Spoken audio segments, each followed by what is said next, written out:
Hi ನಮಸ್ಕಾರ ಎಲ್ಲರಿಗೂ. ಬೆಳಗ್ಗೆ ಎಲ್ಲ ಹೇಳೋದು ಸ್ವಲ್ಪ ಲೇಟ್ ಆಯ್ತು, ಸ್ವಲ್ಪ ಶೀತ ತಲೆನೋವೆಲ್ಲ ಆಗಿದ್ದಿತ್ತು. ಹಬ್ಬ ದೇವ್ರೆ ಎಂತ ಅರೋಡಿಲ್ಲ, ಶೀತ ಒಂದು ಬೇಡ ಮಾರ. ಹೆಜಮೆಂಟ್ ಅಂತೂ ಬರೋಕಿದ್ದಿತ್ತು, ಅದಕ್ಕೆ ಶಿನ್ಶಾನ ಹಾಕೊಂಡು ಹೆಜಮೆಂಟ್ ಬರೀತಿದ್ನ. ಸ್ವಲ್ಪ ಜಾಸ್ತಿ ಇರಿಟೇಷನ್ ಅಪ್ಪಗೆ ಶುರು ಆಯ್ತು, ಅದಕ್ಕೆ ಊಟ ಮಾಡ್ಕೋದೆ. ಅನ್ನ ಮತ್ತೆ ಪೋಡಿ ಇದ್ದಿತ್ತು, ಊಟ ಮಾಡಿ ಆಮೇಲೆ ಸ್ವಲ್ಪ ಹೊತ್ತು ಮನೆ ಕಂಬ ರೆಸ್ಟ್ ತಗೊಂಬ ಮಾತನ್ಕ ರೆಸ್ಟ್ ತಗೊಂಡೆ.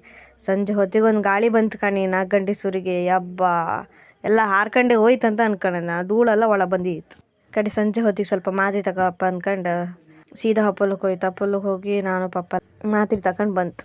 ನಮ್ಮಲ್ಲಿ ಶ್ರೀನಿಧಿ ಪಕ್ಕದೊಂದು ತರಕಾರಿ ಅಂಗಡಿ ಹೋಗಿ ಇತ್ತು ಮೊನ್ನೆ. ಅಲ್ಲಿತ್ತಲ್ಲ ನಮ್ಗೆ ಆಮೆ ಸಿಕ್ಕಿದಿತ್ತು. ಎಂತಕ್ಕೇನ್ರಿ ಸೂರ್ಣಗೆಂಡಿ ಶೇಪ್ ಅಲ್ಲ ಕಾಣಿ, ಒಂದೊಂದು ವಿಚಿತ್ರ ಶೇಪ್ ಇದ್ದಿತ್ತು. ಮನೆ ಬಂದ್ಕೊಂಡ್ರು ಕೂಡ ಎಂಥದ್ದು ವಿಚಿತ್ರ ಚಿಟ್ಟೆ, 2 ಚಿಟ್ಟೆ ಆಚೆ ಈಚೆ ಇದ್ದಿತ್ತ. ಕಾಂಬಕ್ಕೆ ಚಂದ ತೋರ್ತಿತ್ತ ಅಲ್ಲ. ಮತ್ತು ಯಾರೆಲ್ಲ ನಾನು ಯೂಟ್ಯೂಬ್ ವೀಡಿಯೋ ಎಲ್ಲ ನೋಡಲಿಲ್ಲ, ಪ್ಲೀಸ್ ಹೋಗಿ ನೋಡಿ, ಯೂಟ್ಯೂಬ್ ಚಾನಲಲ್ಲಿ ಇತ್ತು. ಸೊ ಹೀಗೆ ವೀಡಿಯೋಗೋಸ್ಕರ ನೋಡ್ತಾ ಇರಿ ರಾಮನಗು ವ್ಲಾಗ್ಸ್. ಟಾಟಾ.